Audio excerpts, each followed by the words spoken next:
जानेंगे। तो आइए स्टार्ट करते हैं अपना लेक्चर। तो हम अपना लेक्चर स्टार्ट करते हैं सबसे पहले क्रिस्टलोग्राफी को परिभाषित करके। राइट,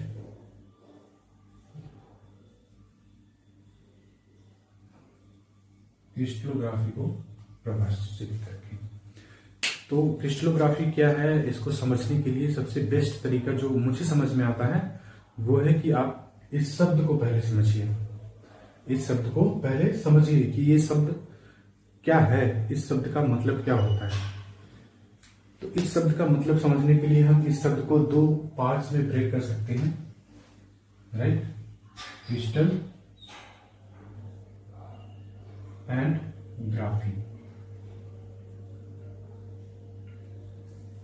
ठीक है, तो क्रिस्टलोग्राफी को हम दो शब्दों में डिवाइड कर सकते हैं, crystal and graphy.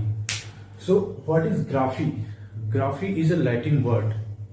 Graphy is a Latin word. Latin एक लैंग्वेज है, जैसे संस्कृत भाषा होती है या हिंदी भाषा होती है, वैसे ही लैटिन जो है एक भाषा है। उस भाषा का शब्द है ग्राफी, और उस भाषा में ग्राफी का जो शाब्दिक अर्थ होता है वो होता है स्टडी।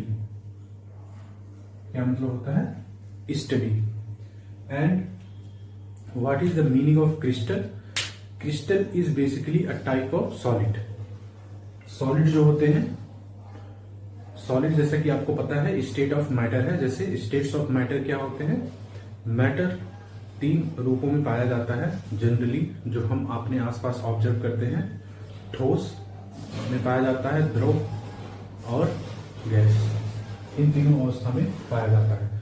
तो जो सॉलिड अवस्था होती है वो भी दो तरह के हो सकते हैं। एक हो सकता है आपका क्रिस्टलाइन सॉलिड और एमॉर्फस सॉलिड, जिसके बारे में अभी थोड़ी देर में बात करेंगे।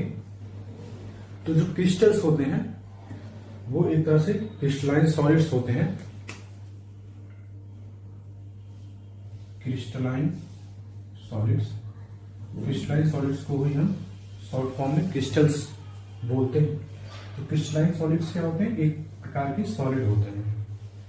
अब इन सॉलिड्स को, क्रिस्टलाइन सॉलिड्स का जो स्टडी होता है उसको हम बेसिकली क्या बोलते हैं? Crystallography.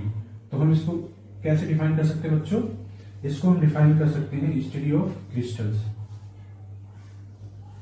And what is crystals? Crystals are nothing but crystalline solids. Crystalline solids. और क्रिस्टलाइन सॉलिड क्या है? एक प्रकार के सॉलिड हैं जिनके बारे में इस सब्जेक्ट में पढ़ा जाता है।